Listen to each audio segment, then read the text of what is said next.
Swamin namaste natalokabandho karunya sindho patitam bhavabdhau mamuddharatmiya kataksha drishtya rijvyati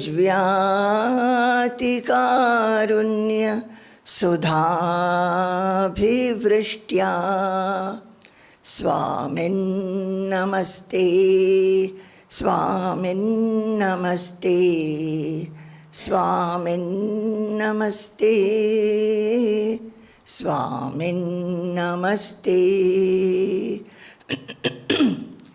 Jnanasvarupam nijabhavayuktam Anandamanandakaram prasannam Yogindramedhyam bhavarogavaidyam Srimadgurum nityamaham namami Srimadgurum nityamaham namami Nityaya satyaya chidatmakaya navyaya bhavyaya paratparaya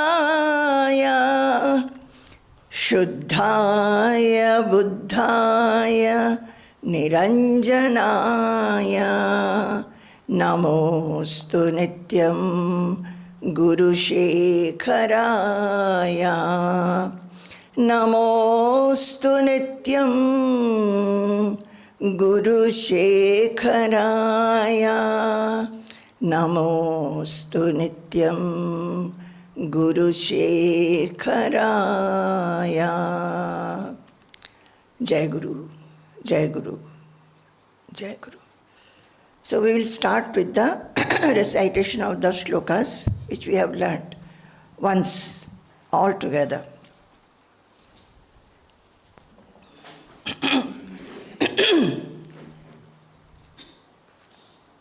Shall we say? Then I will say, you repeat.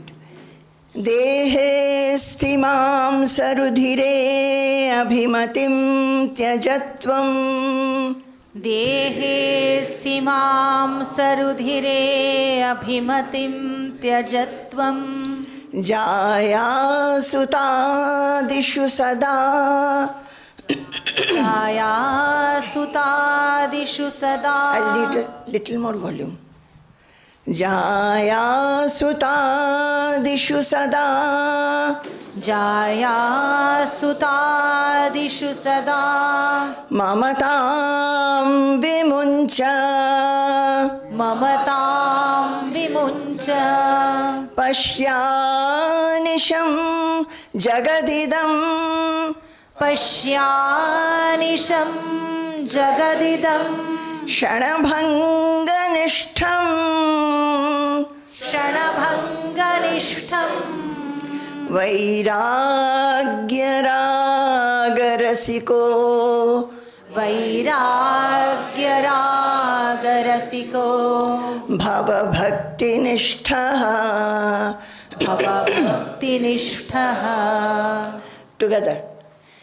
Dehe sthimam sarudhire abhimatim tyajatvam Jaya sutadishu sada mamatam vimuncha Pashyanisham jagadidam shanabhanganishtham Vairagya ragarasiko Bhava bhakti nishthaha Vairagya ragarasiko Bhava bhakti nishthaha. Do you get the meaning while chanting now? I wonder, because so many shlokas you are hearing and trying to chant. Anyway, these are all there, I think, in the, what is it called, in the comment section. So you can go back again and see. These are there in the verses for introspection in the website. Bhoge roga bhayam kule chuti bhayam vitte nripa. Together. Bhoge roga bhayam kule chuti bhayam vitte nripalad bhayam mane dainya bhayam bale ripu bhayam रूपे जराया भयं शास्त्रे वादि भयं गुणे खल भयं काये कृतान्ताद् भयं सर्वं वस्तु भयान्वितं भुवि वैराग्यमेवाभयं सर्वं वस्तु भयान्वितं भुवि नृणां वैराग्यमेवाभयं. The next one, vayamiha paritushta.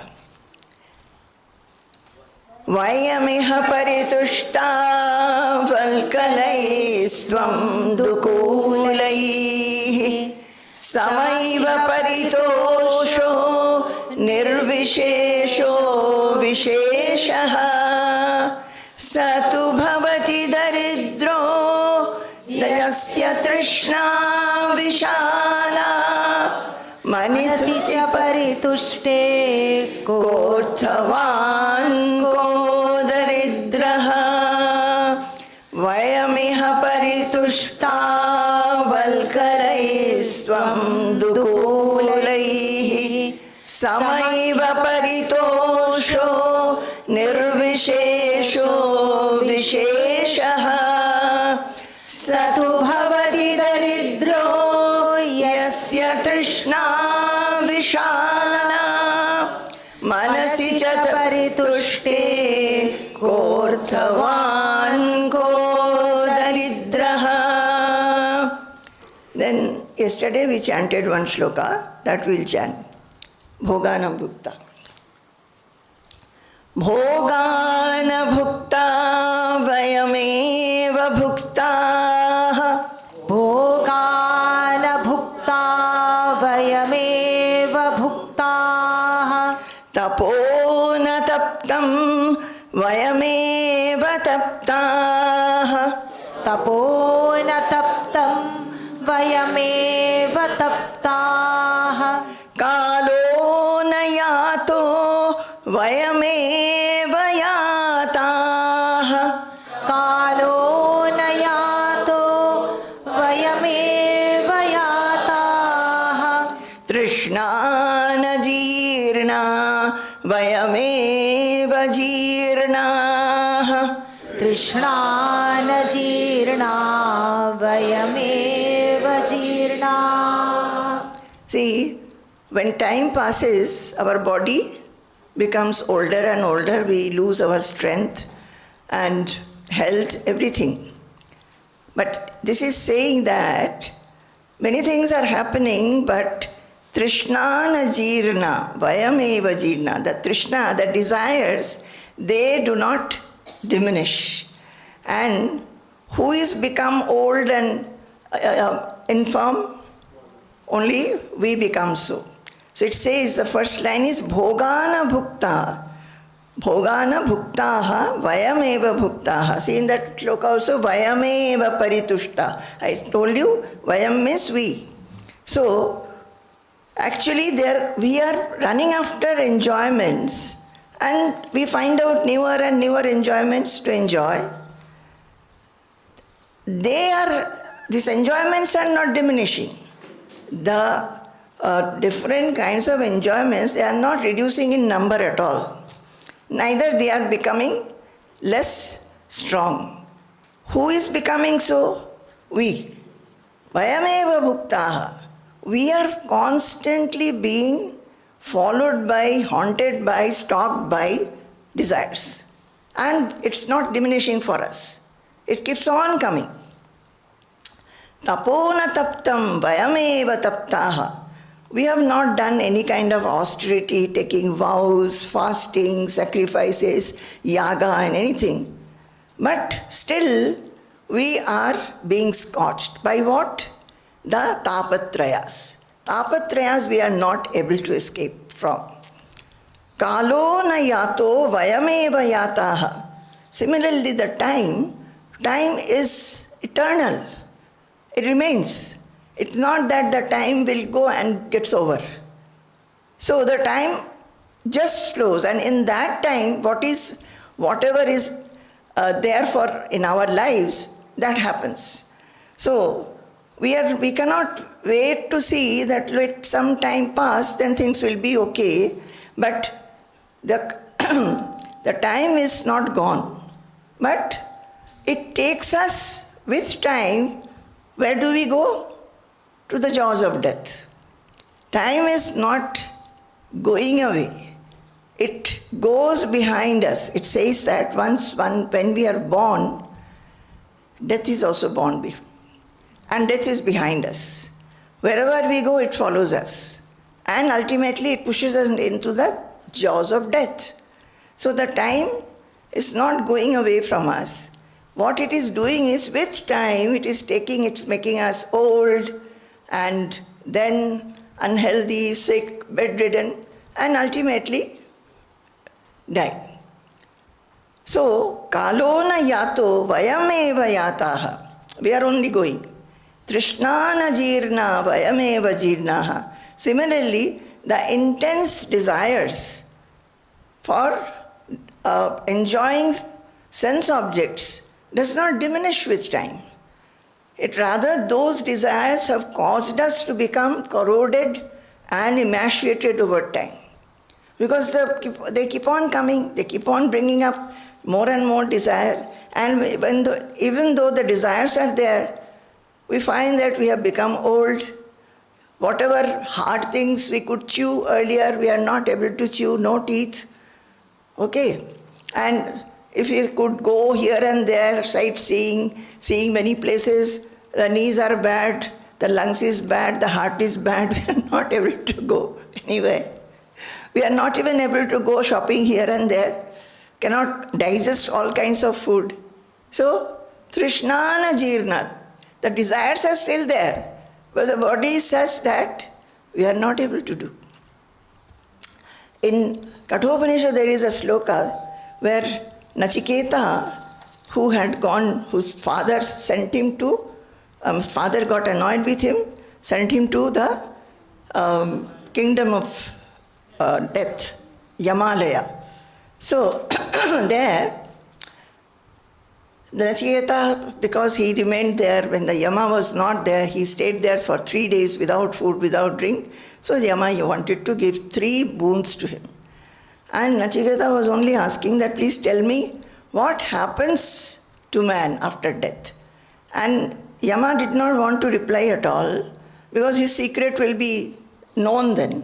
So he was telling many things to him, and telling that you are very young, you need not know, I will give you many things, I will give you this, I will give you that, I will give you a kingdom, I will give you many things to wear, so many jewelries I will give a very big chariot in which you can go anywhere, I will give charioteer also, then I will give damsels who will dance and make you very pleased, horses, this, that, so many things. And you know what Nachiketa said? He said, first initially he says that I will not take any of these, I don't want any of these, and I will not go anywhere. I will be listening from you only, because you are the best person to tell me what happens after death. So ultimately when he allured Nachiketa by many things, Nachiketa replied like this: Shobhava martasya yadanta kaitat sarvendriyanam jarayanti tejaha api sarvam jivitam alpameva tavaiva vahas tava nritya gite. He said that Shobhava, Shwa means tomorrow, Shwa abhava, For each and every being, we do not know what tomorrow will bring. Actually, we do not even know what next moment will bring. So, Shobhava Martasya Yadantakaitat. Antaka is Yama. So, he says that, hey Antaka, Yamaraja, this is the actual reality, that we do not know what will happen next day, next tomorrow. Sarvendriyanam jarayanti tejaha. You are saying that you will give me so many things. And Yamaraja also said, I'm giving you so many things to enjoy, and I'll give you long life to enjoy. Suppose you give this bhoge roga bhayam. Suppose lot of things are there to enjoy, but you get disease. You cannot even enjoy. So Yamaraja then said that, I'll give you long life to enjoy. So he says, what will I do with this long life? Sarvendriyanam jarayanti tejaha. The vigor and the power and the strength of every sense organ with time will become old. It will get jara, jarayanti. It will become old and infirm. So I don't want. Ati sarvam jivitam alpameva. You are saying that you will give me long life, but that life also will come to an end. It has to end. So what will I do with something which is perishable, which becomes, which completely goes away, which is not there permanently? Tavaiva vahas tava nritya gite. So he was saying, I'll give you horses, this, that, and nritya gita, dance and songs, I will please you. So he said that all those things, oh Yamaraja, you keep it to yourself. I don't want. So this is also saying this. Trishnana jirna vayameva jirnaha. Bhogana bhukta vayameva bhuktaha. We are only getting corroded and emaciated and become weak by constantly enjoying. And when we grow old, we cannot enjoy. Even the mind wants to enjoy. We are not able to. So, this was from Bhartrihari's Vairagya Shatakam. Now, let us see what we are trying to do. I told you that I thought that how Vairagya can be cultivated. Because we are understanding that this is a situation in our life, and even though we are spiritual, unless we, while reading the Shastras also and listening, we understand that a certain amount of Vairagya is necessary, Mumuksha is necessary, Shamadhamadi is necessary, and also Viveka is necessary. And as I told you, all go hand in hand. If one increases, the other will also increase. Now, what is our life like? Why do we need to have this sadhana chatushtayam? Why do we have to be in the spiritual, need to hear spirituality or pursue spirituality? So, the nature of life has been described like this. The life is like a river, and in a river, what are there? Bank is there, then the water is there, the waves are there. So it is being compared with the life. The life is like a river. Birth and death are its banks. So between birth and between death is the life. Man takes birth, then he grows, then he makes a family after education and earning and all that. Then slowly bringing up the family, bringing up the children, he becomes old and dies. So birth and death are his banks.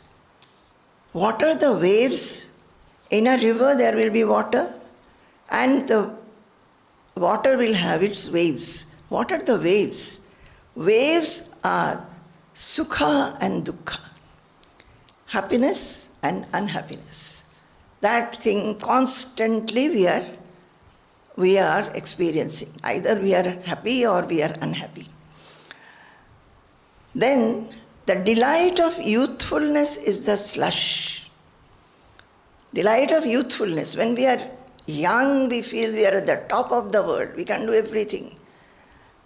But if we do not do vichara And though at that time we can do many things and we are not that fearful also, unless we understand the real nature of our life and whether this life which we are thinking as life, what is that? Getting born, then slowly we become aged and then we die. If that is what we think is life and we do not introspect and think that is this alone life, or is there something higher in this life which we can get? In this life, although we are having everything, or constantly we are having delight also, happiness also, that will be always mixed with dukkha, and also there will be anxiety and fear. So is there anything higher by which, even though the life will be like this, the waves of sukha and dukkha will come to me, can I remain afloat in the midst of that wave? When we go for taking bath in the sea, we must know how to jump and remain afloat. So, the young people from the very young age should think, say a child who has started going to school. There will be always a fear of exams, fear of the teachers, fear of the peers, pressure of the peers, and as you go, this fear will remain, anxiety will remain. Unless we know how to deal with that fear, how to deal with many emotions and sentiments of the mind. If we know it from the very beginning, we can face the situations in a poised manner. So everybody should think, especially here it says, the delight of youthfulness is its slush. When we are young, if we feel that, oh, everything is so much beautiful, full of joy, then that is a slush. One day you will be completely gone into it. The river swells by the shower of raga and dvesha. The whole life as it is having sukha and dukkha. Why sukha and dukkha? Why happiness and unhappiness? Because of raga and dvesha, likes and dislikes. All the 5 sense organs, they have their corresponding objects, and each has they will give us either raga or dvesha. We like it or we do not like it. Like if you see a sweet, we may like it. Those who like sweets, some do not like also. But if somebody comes with a danda or stick, we definitely will not like it. So there is like that. For every object, there is like and dislikes mixed with it. So this river, the water of the river, the life is a river, okay? So when it swells, if you give indulgence to raga and dvesha, that is, we have very particular likings and very particular dislikes. That is, we have preferences, strong preferences and strong dislikes. Then it will be swelling up. Because we will not get, many times we will not get what we like, but we will get what we dislike. So what we will do? That is why our mind is afflicted, disturbed, agitated. So this is how, this is the introspection. We are not able to, generally human beings, unless they start doing introspection, one doesn't know how to do introspection. So our seers have introspected themselves and left it for us to understand. You can go even deeper. And how will you go deeper? You can go deeper. You can relate it to your particular life situations. Everybody's life situation will be different. Everybody will be having causes for raga and causes for dvesha. So you can go deep into it. Here they are showing us that this is how it is. But then to become poised, to become happy, to become afloat, you have to consider your own mind, your own disturbances, and do introspection and see how you can get out of it. So, the river swells by the shower of raga and dvesha. The river is full of danger because of whirlpools of greed and delusion. Greed and delusion. When does greed come? When we feel, yesterday I was saying that a wish comes, oh, it's very nice, oh, I could have it. So to acquire, there is a small wish. Then we keep on thinking how to get it, when to get it. Then there is a Sangha towards it. Then that Sangha becomes big as a greed. And if you don't get it, there is krodha, anger, blame, criticism, depression, what not. Many things happen. And it may be for small things, it may be for big things. So, the river is full of danger because of whirlpools. Those are called whirlpools. See, when we have a preference or we feel that this I must have in my life, then you cannot get away from that thought. Whatever you are doing, you will be only thinking about that. So that is why it has been described as a whirlpool. Whirlpool of greed and delusion. And this greed will be always connected with a delusion. What is the delusion? That even though you get it, you may not be happy. Even though you get it, it may not stay forever. Say, people not having children. So their mind will be, they will be crying. So many are there who come to Swamiji and they tell their woes and sorrows that there is no child. Sometimes the house people, they will be constantly asking them, what about having a child? What about having a child? So they feel very bad. They feel sorrowful. But it's nothing is in their hand. So, if their mind, instead of having the right vichara, what is the right vichara? So God is not giving us a child. If He gives, it's okay. If He doesn't give, it's okay. Similarly for marriage, some people will not get married. So even though everything is okay, but still you do not get a match properly. So one must have that vichara that when it happens, it will happen. So I will wait for that. Even if it doesn't happen, it's okay. So unless you have that kind of a vichara, but you keep on feeling that I must have it, start giving puja here, puja there, wear this stone, that stone, go to this astrologer, that astrologer. And then what is happening? This is the whirlpool of greed. And the delusion is that, suppose after all that, you get a child. What is the guarantee that the child will be healthy?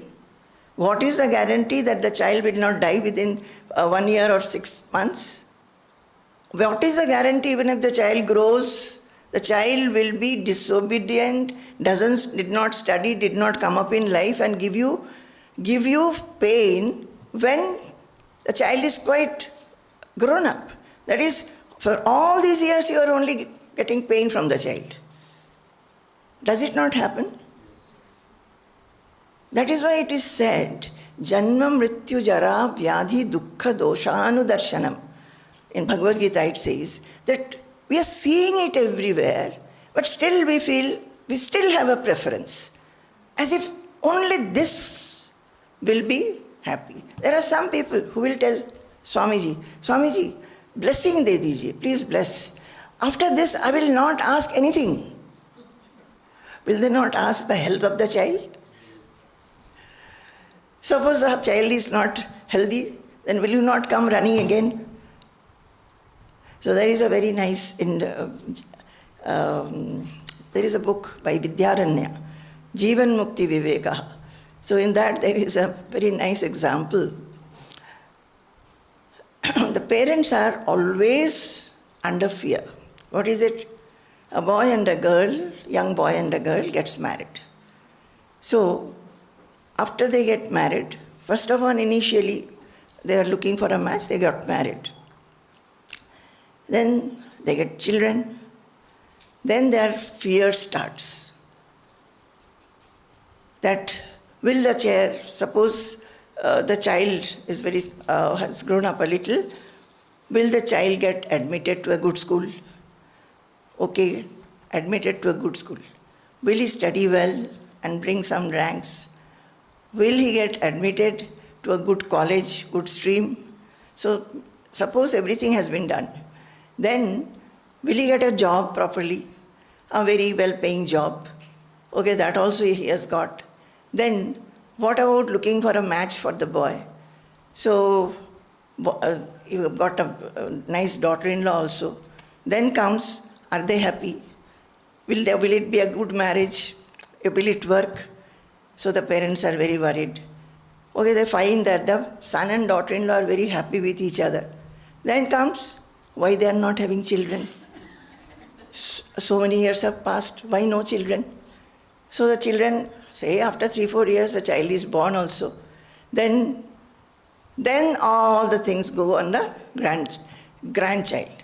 Now, grandchild also similar anxiety is going on. Now not only the grandparents, the parents are also worried about the child. While all this go on, the grandparents who started as a small couple, young couple, they have become old. Now the greatest fear is, oh God, my son should not die before I do. So, where is Sukha? Where is Sukha? Is it not true of everybody? Everybody it is true. So, our seers are showing us that this is the life that you are living. And everywhere it is saying in Vairagya Shatakam also it says that, so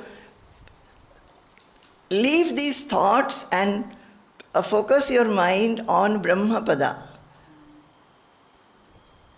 You focus your mind, contemplate on Brahman, where you will get that eternal happiness. Okay, let us see what after that. Greed and delusion. 6 crocodiles in the river. In the river there are hidden crocodiles. We don't see, but there are. So if you are not very careful, sometimes they will just catch your feet and drag you away. So 6 crocodiles in it are always ready to catch you. What are the 6? Kama, undue, excessive desire. Krodha clouds judgment. Krodha is anger. It clouds all judgment. When we are angry, we just speak what we should not. Is it not? So, our words are once said, it's gone. But it happens if we are not moderating our mind. Lobha, insatiable greed, resulting in dissatisfaction. Moha, delusion. And with that delusion, attachment to worldly objects, and not only the objects, one's own viewpoint, attachment to one's own ideas and one's own viewpoints. That is very subtle. Mada, inflated self-importance. I am this, I am that. And a feeling of superiority, pride, lack of humility, all is because of this mada. Matsarya, jealousy. That is resentment towards others' achievements. Slightly will be there, in a big way it will be there, but you may not like anybody to know it, but it will be there. So, although this river of life is scorched by the threefold miseries, the deluded people feel the water is very cool. People will say, we are very happy, we are very happy. They forget the tapatrayas, and you leave aside the adhidaivika and adhibhautika. The adhyatmika dukkha, every day, every moment we are suffering. So they will not think about it. So they feel that life is very pleasant. And life is pleasant. It is not that life is not pleasant. It is pleasant. But if you do vichara, you will find that with every pleasure, there is some kind of anxiety, fear is there. So, what should be the vichara? Is there any way by which, even though such waves come, can I remain poised, where I will not drown? When we came to the ashram, Swamiji, for some time, the talk was going on that we will come, and ultimately Swamiji wrote a letter to us. And in that letter, he had written very small letter. He used to type generally, but he had written, because he was very busy, he wrote in his hand. So he wrote, "Come cheerfully. Now the burden is mine. From now on, we'll share the joys and sorrows of life together. I will teach you how to remain afloat in this world." Understand? Come cheerfully. That is, come cheerfully. One should come cheerfully without no baggage. Without no baggage means not outside baggages. Mental baggage. No expectation. Just come. Swamiji says, come with your two hands, empty hand. So that includes no preconceived idea. Simply come with a clean slate happily. Let the Guru write whatever he has to write. Come cheerfully. Now the burden is mine. Now the Guru says the burden is mine. From now on, we'll share the joys and sorrows of life together. So whatever happens, he says that if I get food, you will get food. If we don't get food, all of us will share that. And that is the way. Now the ashram was very small. Slowly, everything has grown. And it has grown only with the help of the devotees. We don't earn anything. We have no money for us. None of us. We don't have any bank account. We don't have a land in our name. We don't even have a paisa. If we have to take 5 rupees to buy something, we have to take a chit, get it signed, and go to the accounts and get that money. And after having spent the money, we have to give account to the accounts office. But we are happy, and God gives us. And whatever God gives us, we try to do for others. So, the day He will not give us, that day is okay. We'll all together see what can be done.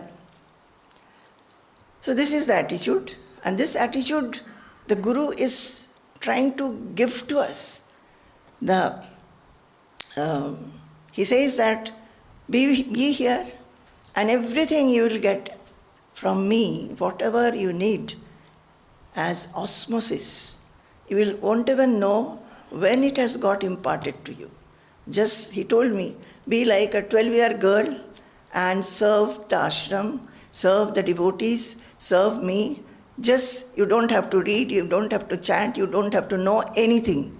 Do nothing, and you will get everything. This is what he had told me long back. And so where was I? So I was saying that he has written that the burden is mine.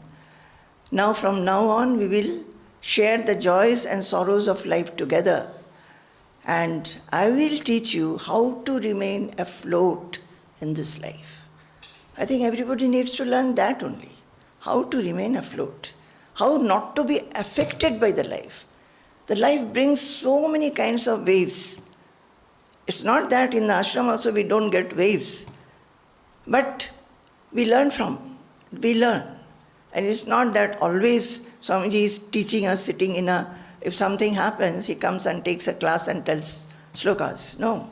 From his behavior, from what he has told, that is how we learn. So although the river of life is scorched by the threefold miseries, the deluded people feel the water is very good. Just like in ocean, new water from the river comes and gets merged and then evaporates from the ocean. In this river of life, wife means wife and husband, children, friends, relatives, wealth, prestige and honor, they too come and go. Is it not? It comes and goes. Everything comes to us and we don't know when it will go. So we have to be prepared for it. See, in Bhagavad Gita, this is what Krishna is telling Arjuna about the life of a human being. And he is telling what the whole of Bhagavad Gita is to make a person feel fearless, unaffected, and grow in Sattvaguna and rely on that providence. All the work that you are doing, let it be an offering. We may say that I have offered. I have done this, I have given puja, I have offered everything. I have surrendered. What does that mean? Have we really surrendered? What have you surrendered? It's a word that we speak of. What does surrender really mean? Surrender means that you will never forget that knowledge, not fall from the knowledge that I am created by that supreme power. My whole body with its limbs, senses, mind, buddhi, my emotions, my sentiments, all the bhavas of the mind, everything belongs to him. Nothing belongs to me. I have no control over anything. Not to fall from that knowledge. Be connected to this knowledge. It is not that I remember God. It is being connected to this knowledge. Tattvat aprachyuto bhavet.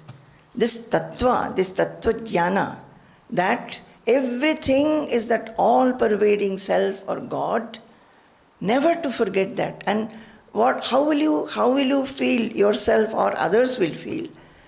From your behavior. Behaviors will change. Your mental thought patterns will change. You will not be so worried or anxious, or you will not be so expecting. If you were very much expecting from your children, from your parents, from your neighbors, or the boss or the subordinate, whoever, or colleagues, you will find that expectation has gone. Whatever is coming, you are simply doing it. In Ashtavakra Samhita there is a sloka which says, Yadayat kartum ayati tadatat kurute rijuhu. Do whatever comes, you do it. Do it in a very natural manner. Just like a child. Shubham vapya, shubham vapi, tasya cheshta hi balavat. Even if it is shubha, that is, if it is a good work, you like it or you do not like it. A child doesn't know what is good and bad. He will just, like our Surya came. Does she know that she should not come here now? She should not jump at people now. That this talk is going to happen. So, like that. So, with the straightforwardness and naturalness, whatever work comes, think that it is given by that Supreme. Today, that has been given to me, so I will do it very, very happily. So, Krishna is telling Arjuna, this is in Bhagavad Gita 16th chapter, from 10th sloka to 21. I am not telling the slokas, you can see the slokas. It says that people are having insatiable desire, ostentation, pride, arrogance, holding wrong ideas under delusion. Bhagavad Gita's chapter 16, 10th sloka to 21st sloka. So insatiable desire, ostentation, pride, arrogance, holding wrong ideas under delusion, and because of this they resort to corresponding activities. You get it? Then unbridled thoughts. Just you have to compare with yourself. It's not that it is being told to Arjuna. So Arjuna, you are like this, so you have to improve. We are all Arjunas. We'll see that we have got everything in a lesser or greater degree. Unbridled thoughts, unbridled. Just remember this word. No restraint of the thoughts. Unbridled thoughts ending with death.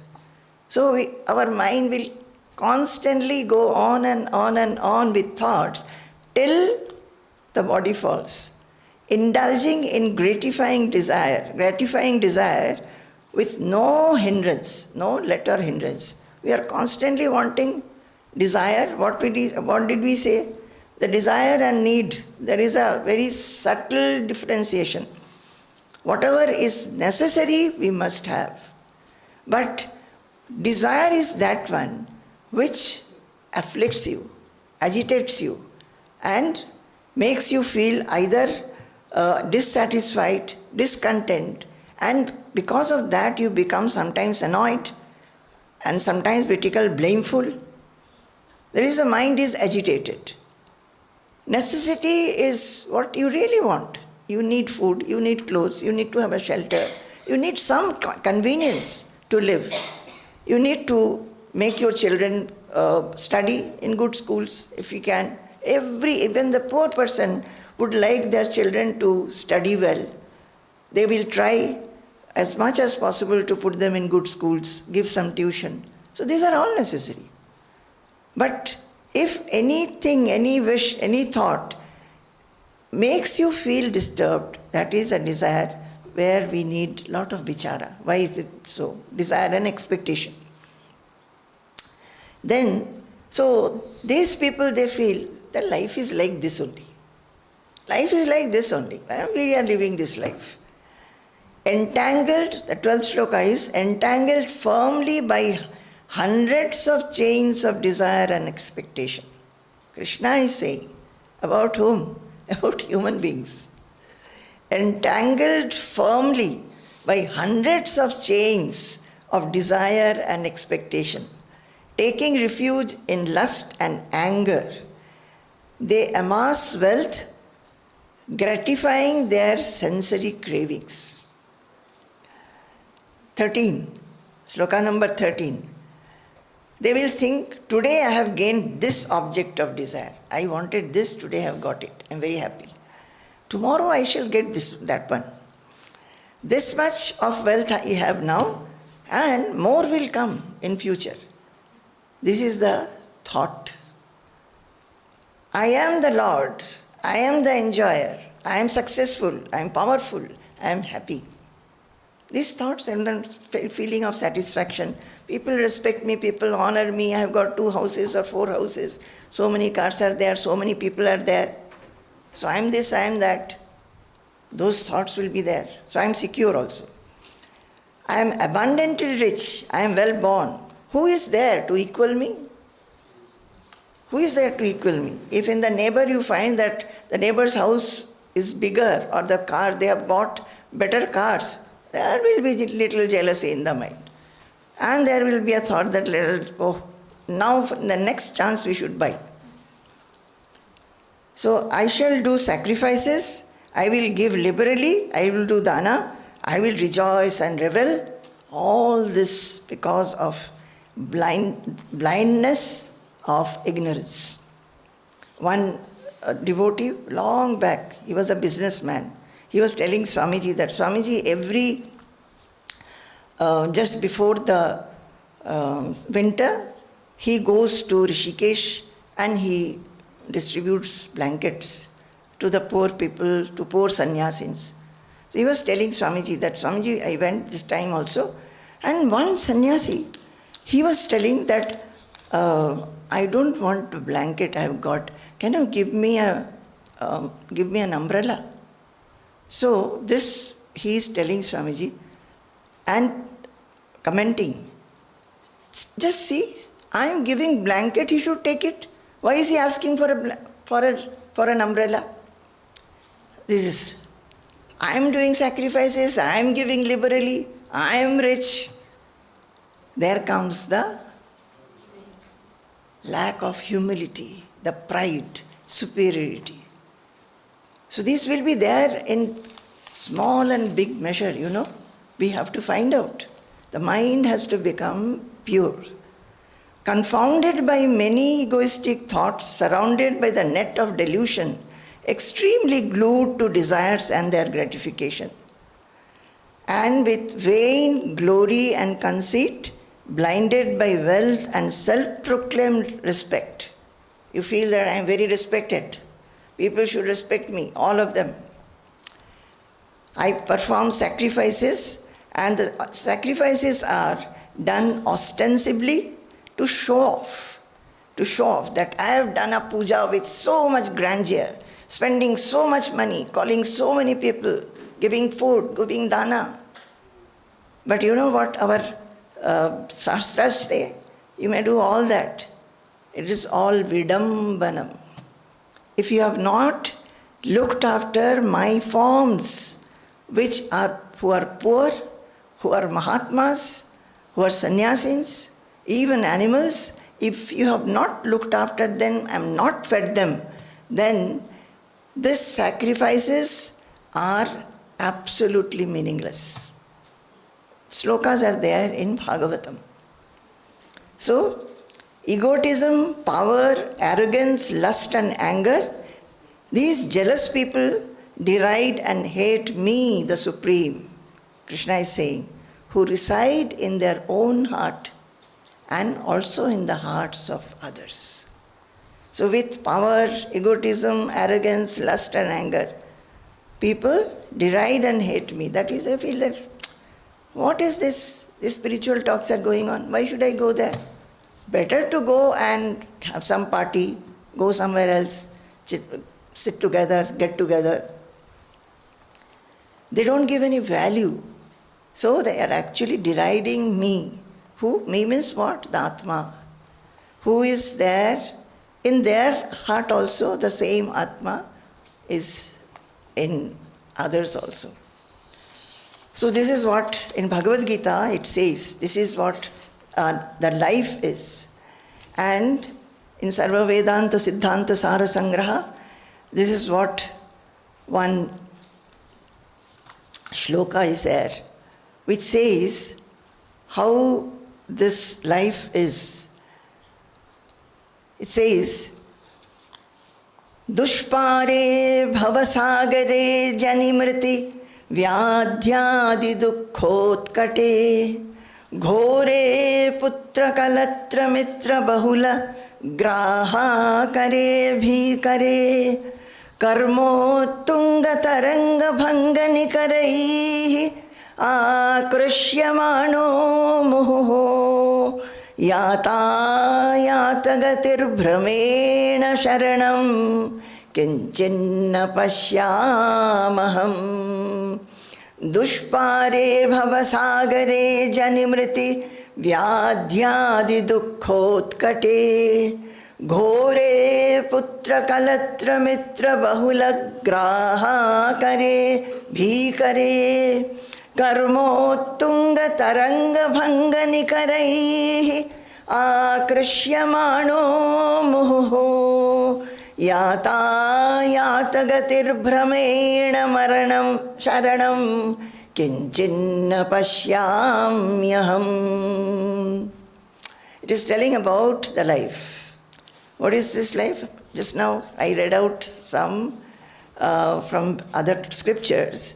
This is a sloka which says, in this terrible ocean of worldliness, dushpare, terrible ocean of worldliness, ghore bhavasagare dushpare. Dushpare means difficult to go across this old worldly ocean. You are seeing what Krishna is telling Arjuna? That people are immersed in this kind of thought. So even if you want, because the habit and practice has not started right in the beginning, that is why Prahlada tells his classmates, my friends, start thinking like this from this age. We are young and we must start thinking about God and understanding this knowledge right at this age. So that is why it is dushpara, it is very difficult to go across.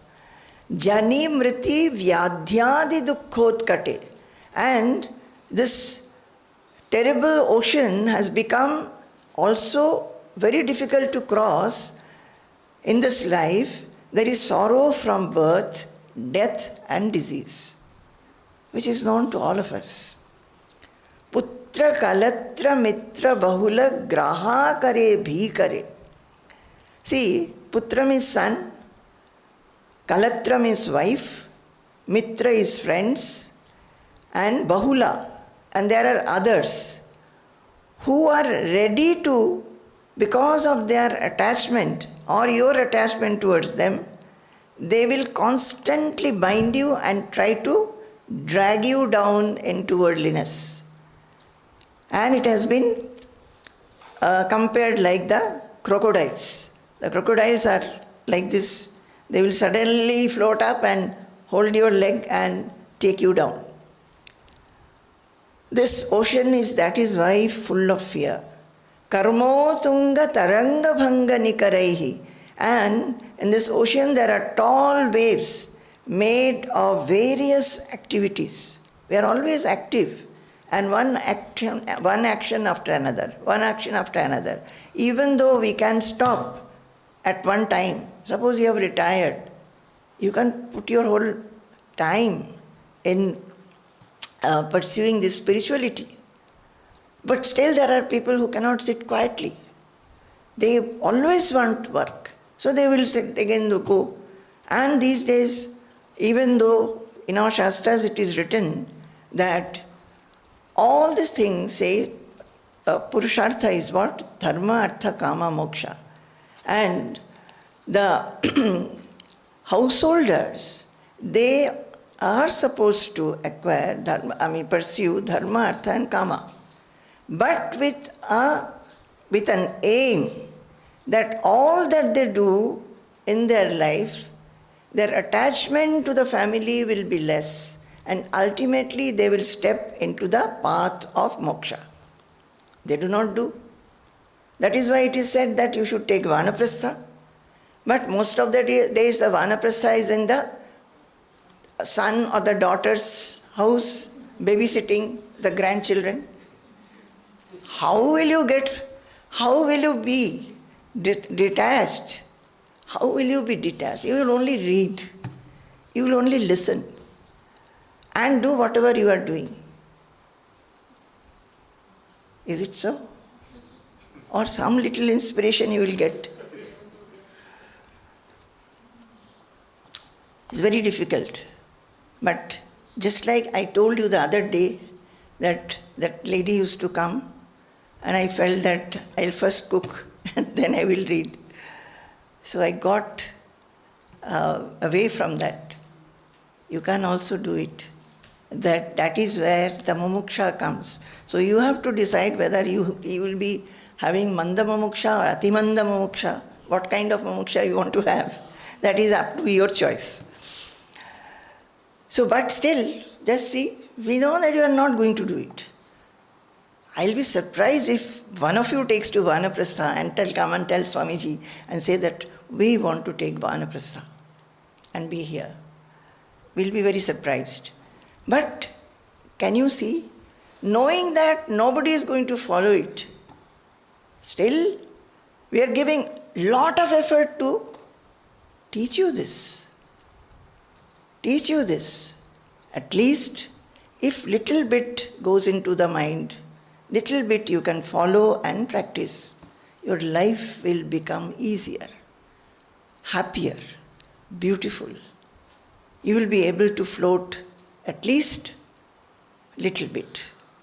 If not in all the situations, most of the situations. That is why we are happily distributing this knowledge relentlessly. And there is so much of joy to do that. So much of joy. So karmo tunga taranga bhanga nikaraihi. There are tall waves of activities. Muhu akrishyamanaha. In it, so in this ocean, which is very difficult to cross, which is very difficult, this life is difficult because of that sorrow from birth, death, disease, etc. And the son, wife, friends, others, they constantly, because of attachment, they are trying to pull me down. And there are so many activities to be done. Now, in that ocean, I am struck repeatedly and violently. I am understanding So I have started thinking, I am introspecting, I want to come out, but I am not, because my family is trying to pull me down. So I am constantly, violently, repeatedly getting kicked here, kicked there. Yata yatagati bhramena satatam bhramena sharanam kinchinna pashyamaham. So,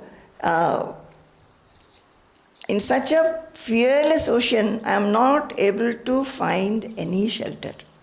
I don't know how to go about it. So this is what a person who has started thinking about it, doing some kind of introspection, is not understanding how to go. And there, this is in this text. This is Sarva Vedanta Siddhanta Sara. And there he goes to the Guru.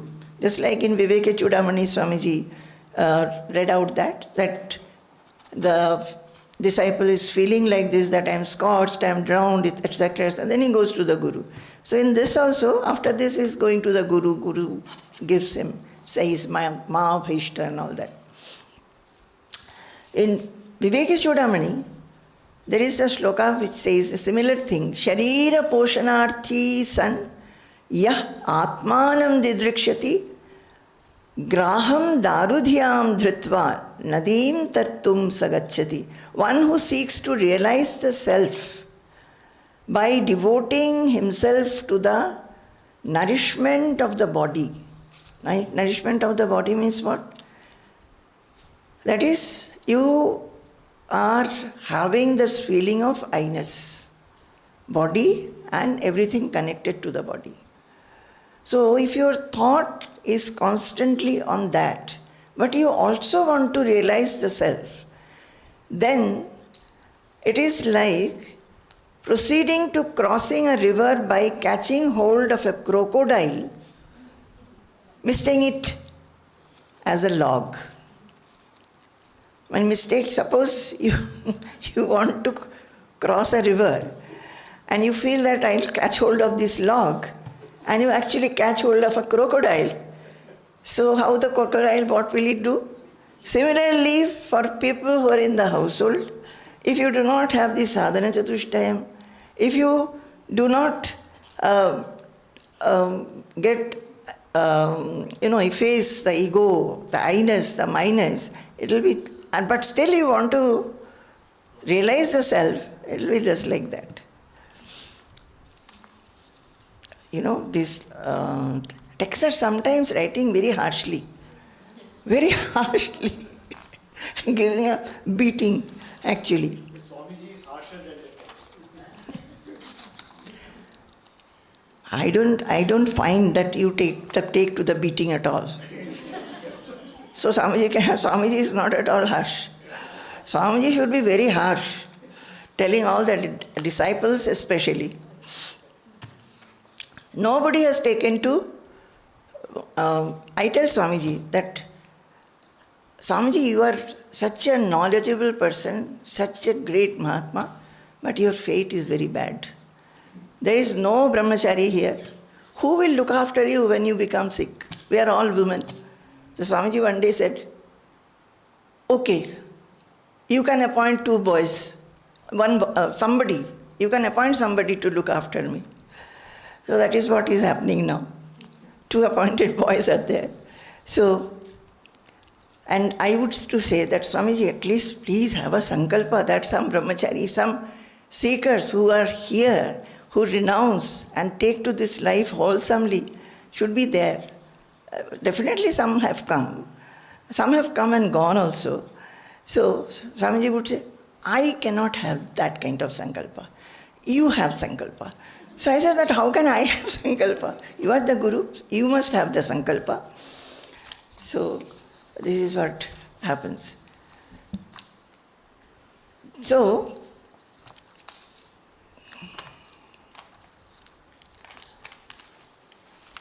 now, what is Vairagya? What is Vairagya actually? Now all this we have read. Now we are seeing that we have to constantly look at the life, what the life really is, where we are standing, if we want to float in this life, we'll have to have this knowledge of the self, and the knowledge of the self, dwelling on it constantly, we will be able to do when we love it. And how will we love it? When we find that other things are not as, as golden as it seems to be. That is, by vichara, we try to see that, if you, under all these enjoyments, these are the troubles. So that is what is called Indriyartheshu Vairagyam. In Bhagavad Gita it is there in 13th chapter. Krishna is telling Arjuna, Indriyartheshu Vairagyam. And Anahankara evacha. That is, you must have Vairagya in the sense organs. The sense organs are always taking us here and to various objects. And Anahankara, you must not have ego. That I-ness and mine-ness has to be completely effaced. And there are, say, I've got 2 more days, I think. I will try to take the sections where our Shastras have said how to get out of this I-ness and mine-ness. It can be practiced. And I think it should be practiced because the Shastras are telling us this is the way. So, if you really want to have our attachments, our clingings to whatever it is, then slowly we can make a habit of practicing. So now we are trying to understand what is this Vairagya, how the desires come in, how it affects us, so that you understand your mind. As I told you, we are not able to do the introspection ourselves. So we are going through the introspection of the seers and again explaining so that it becomes clear. You can go deeper in introspection if you can give more time to it. So it says, what was I saying?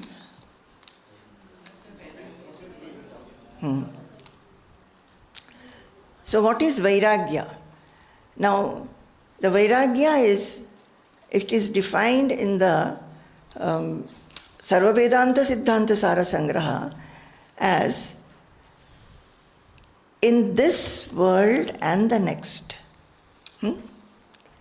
All the objects of enjoyment are transitory. Everything is transitory. So even though we know this, that although we are having desires to enjoy, the objects will not remain. It will be over, it will become old. You may yourself become old and will not be able to enjoy. So things are transitory. Therefore, thinking like this, by introspecting like this, discriminating like this with the help of your viveka, that is the intelligence, you feel the truth of the life and understand the real life situations. So there grows an absence of desire to enjoy them. Many things, as I said, certain things are necessary. We have to enjoy them. We have to have food. So food, if it's a good food, we enjoy them. It's not that if there is a good dress to wear, you will not take the good dress. You will wear only a torn dress, like that yogi, having 100 holes. Not necessary. There is good dress for you, wear it. But we should not amass many dresses, which is not necessary. So, therefore, the absence of desire to enjoy them and the conviction that these objects are insignificant. Tuchatva buddhi. It says that ahika mushmikartheshu hyanityattvena nischayat naispryhyam tuchcha buddhya yat vairagyamitiryate. Naispryhyam. There is nispriha, that you don't have any desire to enjoy. But if by chance you get, it's okay. It's not that we will not enjoy. We don't go and buy chocolates, but so many chocolates come to us. When we get chocolates, we take. Similarly, everything. So, Naisprihyam tuchcha buddhya. What is tuchcha? Tuchcha means insignificant. It is insignificant. You have heard Swamiji saying this, no? That I am nothing, I have nothing, I want nothing. That tuchcha buddhya. If it comes, it comes. It goes, it goes. Like if somebody gives a silk, he will wear it. If he does not get, nobody looks after, he will not do it. Like that. So, this is Vairagya. This is called Vairagya. Now, desire and attachment produce suffering for man.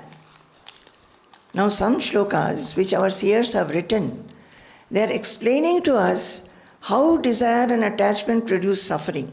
Only when we know that these are giving us suffering and it will keep on giving suffering, then only the mind will turn to, is there something? Is there any state of the mind attaining which, even though the situations come, I will not suffer? That kind of a question should come to the mind, right?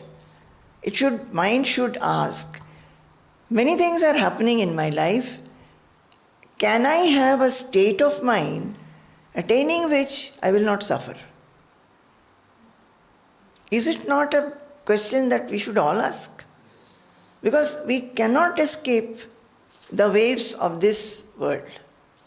There may be a period of pleasantness, but it will end. In Bhagavad Gita, in 5th chapter, there is a sloka which says, Yehi samsparshaja bhoga dukkha yonaya evate adyantavantah kaunteya na teshu ramate buddha. What is that? Yehi samsparshaja bhoga. All these indriyas are running towards their respective object of enjoyment. And if we enjoy them, we can enjoy. But we must understand they are dukkha yoni. They are womb of unhappiness, misery. Why? Why Krishna is saying that? We'll say that, oh, when we get something which I want, I have got it, I am enjoying it, where is the dukkha in that? Because adyantavantaha. It has come, it will go also. And why it is the womb of misery? Because suppose we have got it, we are very happy. Then comes the anxiety. Suppose I lose it. Suppose it becomes bad. Suppose somebody steals it. Suppose it gets bad and they don't, say suppose some car or some gadget, you don't get anybody to repair it. Or the repair takes a lot of money. All this suffering will be there. Similarly, you can have your own examples. You know more than me in the household. And another is, if we do not get, then there is also another either anger or depression or anything will happen. We'll be blaming people, angry with people, all these happen. So dukkha yonaya and adyantavantaha, they will be over. Maybe that happy period may be a little longer also, but ultimately it will go. Maybe in your life you have never had any kind of misery, but then old age will come. Either the partner will go first or you will go first. And the body will be sick. We do not know who is going to look after us, whether we will be looked after. So, greatest fear of old age is that people feel neglected. People feel unwanted. That is the greatest fear of old age. I have seen young grandmother, very old grandmother was very active. Then when people come to the house, they all sit together, they will take snacks and tea and all that. Nobody will go and ask her even. Very rarely, how are you, grandma? Maybe neighbors have come or friends have come. Those earlier, she might have made so many dishes and fed them. They're not coming and asking, and they've gone. And she's asking, who had come? So the reply is, such and such people had come. Oh, nobody came to me. So these are, at old age, it's enough that we make them feel that you are loved, you are wanted. That much alone. They don't want anything else. So that is one thing. Now, desire and attachment produce suffering for man. So it says, Asha pasha shatena pashita pado tothatum eva kshamaha. This is from Sarva Vedanta Siddhanta Sara. Kama krodha madadibhi pratibhataihi samrakshyamano nisham sammohavaranena gopanavataha samsara karagrihat nirgantu trividhaishana paravashaha kah shaknuyad ragishu. Asha pasha shatena pashita pado tothatum eva kshamaha kama krodha madadibhi pratibhataihi samrakshyamano nisham sammohavaranena gopanavataha samsara karagrihat nirgantu trividhaishana paravashaha kah shaknuyat ragishu. You know what it means? If a man is having desire, all have desires, and he is attached by the desires to the objects of enjoyment, how can he get out of the worldliness or the attachment to the family? The family becomes a prison for him. He is not able to unwind that bondage with the family people. Because there are, in four sides, there are walls, four walls, big walls made of what? Kama, Krodha, Lobha, Moha, Mada, Matsarya. Just now in another shloka I said. These are the four walls. And one is attached. And these walls are guarded by three Eshanas. You know what are Eshanas? Eshanatrayam. In Vedanta we have Eshanatrayam. Eshana means desires. What are the three desires? Out of all desires, these three are the strongest. Putraishana, Vittaishana and Lokaishana. Putraishana, you want to have a progeny. Somebody should represent you as your child. And that should be a son. Vittaishana, acquiring wealth. And Lokaishana, that you feel that you should be honored, respected, must have name, fame, prestige, etc. These three like a crocodile binds us. We all have that. And that is why in a very subtle manner, we always feel people should be considerate to us, people should say good words to us, people should acknowledge us, people should praise us. That is why, very subtly, we want all these things. Even if, suppose, you did not have a child, so Putraishana gone, Vittaishana, suppose you are even not having wealth much. This Lokaishana is always there. That people should be considerate, loving, understanding, and giving me a little respect. That is there.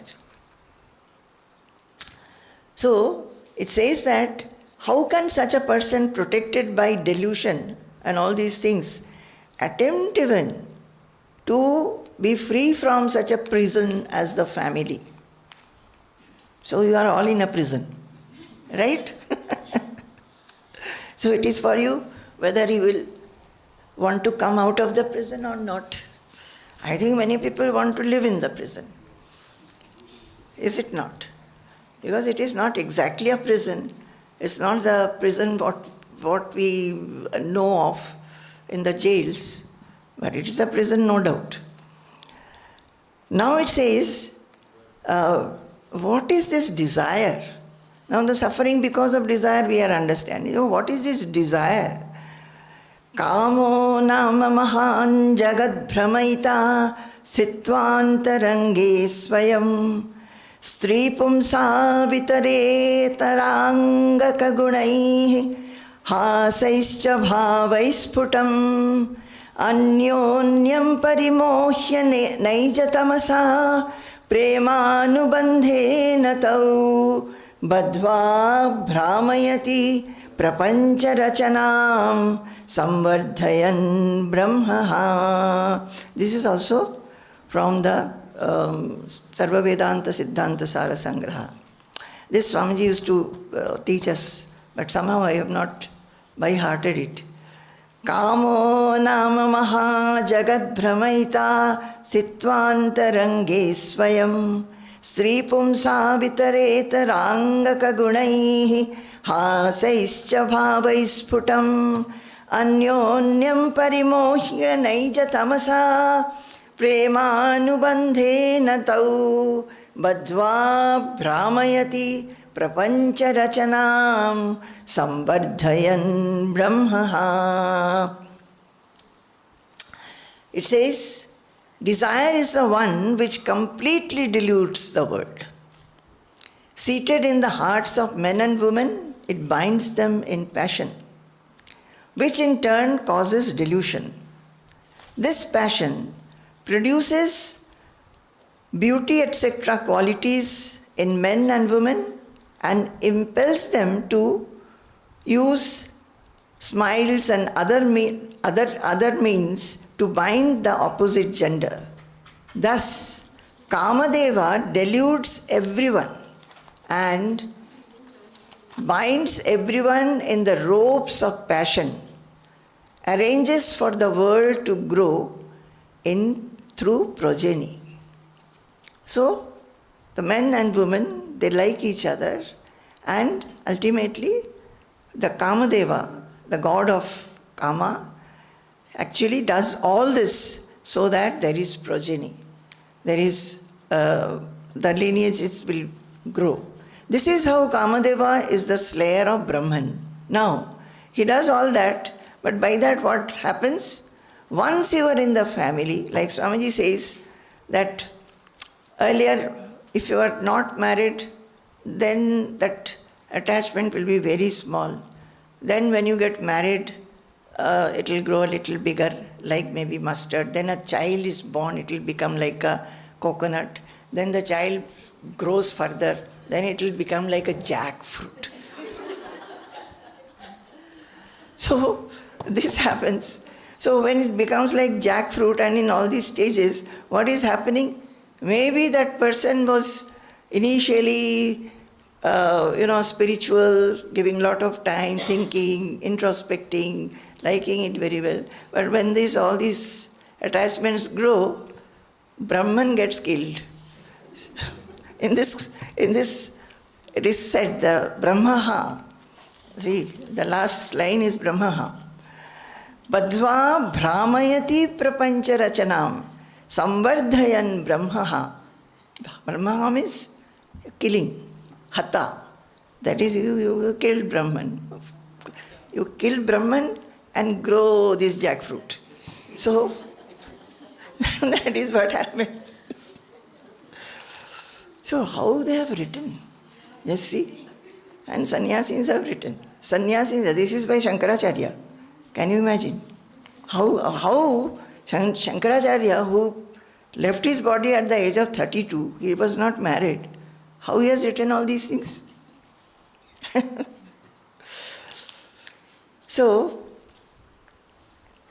now we come to, today I'll stop, because I won't be able to finish this.